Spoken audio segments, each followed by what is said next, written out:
अस्सलाम वालेकुम and welcome to CSSPMS guide. Viewers, आज की वीडियो असिस्टेंट एसेंट गाइड के हवाले से है। Assistant services and general administration के हवाले से अक्सर लोग पूछ रहे हैं कि इसका काम क्या होता है, इसकी सैलरी कितनी होती है और इसकी प्रमोशन कैसे होती है या ये किस पोस्ट तक जा सकता है। तो आज की वीडियो उसी हवाले से है कि इसमें हम देखेंगे कि असिस्टेंट एसेंट गाइड का काम क्या होता है, क्या काम करना होता है, और दूसरा इसकी जो है सैलरी वो कितनी होती है और प्रमोशन किस लेवल तक होती है, ये किस पोस्ट तक जा सकता है। अगर असिस्टेंट एसेंट गाइड को देखा जाए तो इसका काम ये होता है कि सबसे पहले पोस्टिंग देख लेते हैं कि इसकी पोस्टिंग सेक्रेटेरिएट में होती है, ये लाहौर में पोस्टिंग होगी या अभी जो सेक्रेटेरिएट बने हैं साउथ पंजाब में मुल्तान या भावलपुर में, वहाँ पे भी इसकी पोस्टिंग हो सकती है।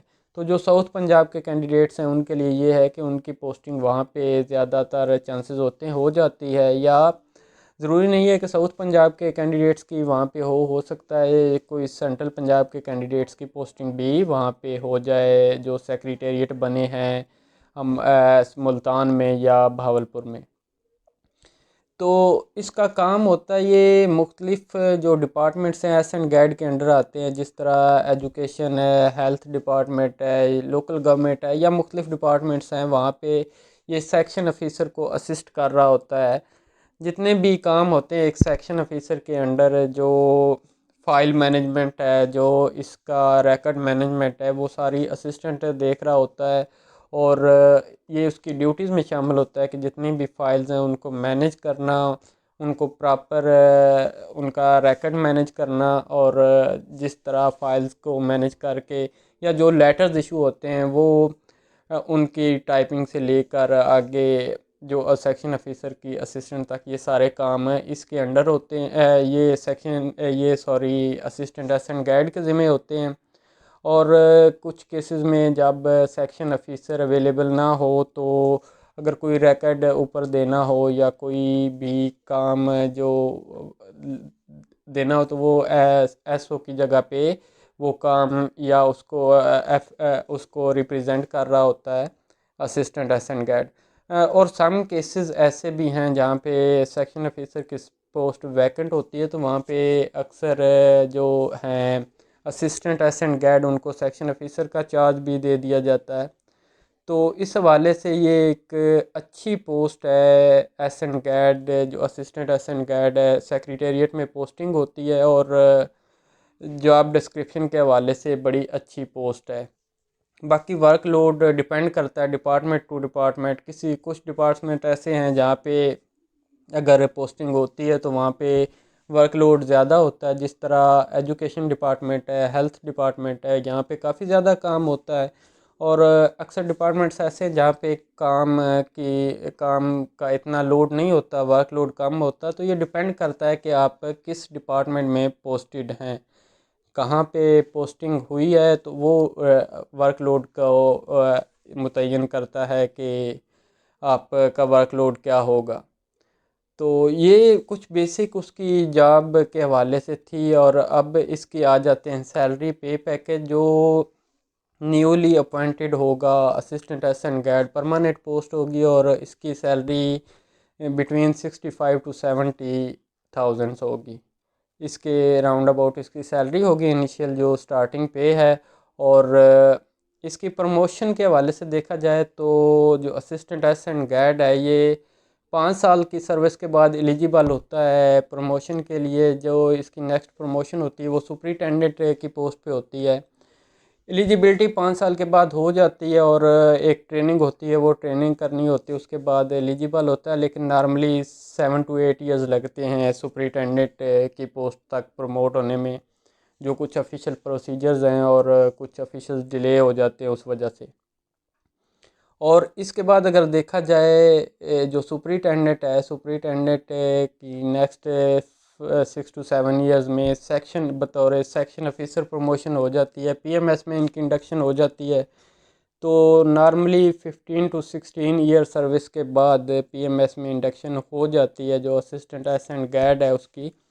और इन सम केसेस जैसे मैंने बताया कि असिस्टेंट भी बतौर सेक्शन ऑफिसर काम कर रहा होता है, तो इस हवाले से ये एक अच्छी पोस्ट है, क्योंकि इसमें चांसेस होते हैं आपकी एक तो प्रमोशन, अगर बाकी डिपार्टमेंट्स के हिसाब से देखा जाए तो इसकी प्रमोशन रैपिड है थोड़ी सी।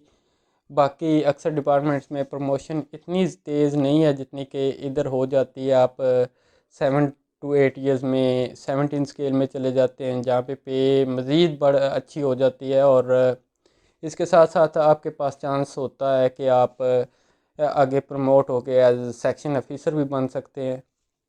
और दूसरा इसमें यह है कि 5 साल की अगर आपकी सर्विस कंप्लीट हो जाती है as an assistant ascent guide, तो उसके बाद आप पीएमएस मिनिस्टेरियल कोटा का एग्ज़ाम देने के लिए भी एलिजिबल हो जाते हैं, वो भी एलिजिबिलिटी आ जाती है। तो ये थोड़ी सी इस पोस्ट के हवाले से जो लोगों के मेन क्वेश्चन थे उनके आंसर्स हैं। और मज़ीद अगर इसमें देखें कि इसका अब चूँकि एग्ज़ाम करीब है, तो तैयारी के हवाले से अगर देखें तो उसकी तैयारी वही होगी जो वन पेपर एग्ज़ाम की होती है। इसमें सारे वो पोर्शन होंगे, इंग्लिश होगा, उर्दू होगा, जनरल नॉलेज होगा, और पाकिस्तान स्टडीज़ होगा, इस्लामिक स्टडीज़ होगा, और एवरीडे साइंस होगा, बेसिक अरिथमेटिक होगा। ये सारी चीज़ें हैं जो कि ऑलरेडी मैंने वीडियोस अपलोड की हुई हैं, उनकी प्रिपरेशन किस तरह करनी है। तो आप उसी तरह जिस तरह वन पेपर एग्ज़ाम को प्रिपेयर कर रहे हैं इसी तरह इसको प्रिपेयर करें।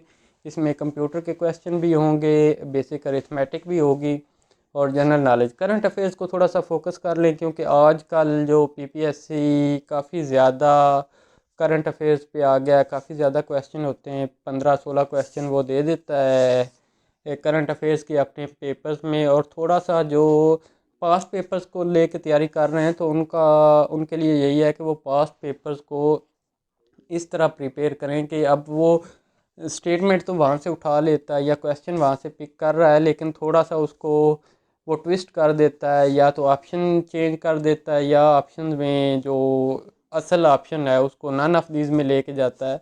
तो ये सारी चीज़ें आप थोड़ा सा देख लें इन चीज़ों को प्रिपेयर करने में। इंग्लिश के हवाले से भी आप थोड़ा सा इंग्लिश के जो इडियम्स हैं या एंटोनिम्स सिनोनिम्स हैं या प्रेपोजिशंस हैं, यही चीज़ें ज़्यादातर इस टेस्ट में आएंगी। और जनरल नॉलेज के हवाले से जो मैंने ऑलरेडी नोट्स भी शेयर किए हैं, वीडियोस भी शेयर की हुई हैं, उनको ज़रा देख लें। और इसके हवाले कंप्यूटर के हवाले से जो मैंने वीडियो शेयर किए हैं उनको देख लें, तो आपका होपफुली जो कंप्यूटर का पोर्शन है उनसे कवर हो जाएगा। बाकी उर्दू में भी वो पास्ट पेपर से भी क्वेश्चन ले रहा है, कुछ नए क्वेश्चन भी आ जाते हैं, तो आप उर्दू के हवाले से भी जो प्रिपेयर कर रहे हैं कोशिश करें कि पास्ट पेपर्स को भी देखते हुए और कुछ जो नए क्वेश्चंस हैं कलीदे उर्दू से देख लें, या जो अहमद नजीब की बुक है उसमें से प्रिपेयर कर लें उर्दू को, तो उर्दू का पोर्शन भी आप कवर कर लेंगे। बाकी पाकिस्तान स्टडीज़ और जनरल नॉलेज का पोर्शन होपफुली जो मेरे नोट्स हैं उसमें से काफ़ी हद तक कवर हो जाता है। अगर आप वो चीज़ें कर लें तो आपका वो पोर्शन कवर हो जाएगा।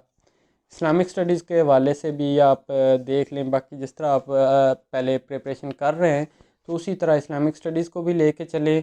और जो आपका ये एक वीक बचा, 8-10 दिन बचे हैं अभी, उनको अच्छे तरीके से यूटिलाइज़ कर लें ताकि आप इस पोस्ट के लिए, इस टेस्ट के लिए अच्छे से प्रिपेयर हों और ये जो टेस्ट है इसको क्वालिफाई कर सकें। क्योंकि ये पोस्ट बड़ी अच्छी है और बाकी जितनी भी असिस्टेंट की पोस्ट हैं पंजाब थ्रू पीपीएससी अनाउंस होती है उन सब से बेटर पोस्ट है। तो मैं यही सजेस्ट करूँगा कि इसको सीरियस लेके आप चलें और अच्छे तरीके से प्रिपेयर करें।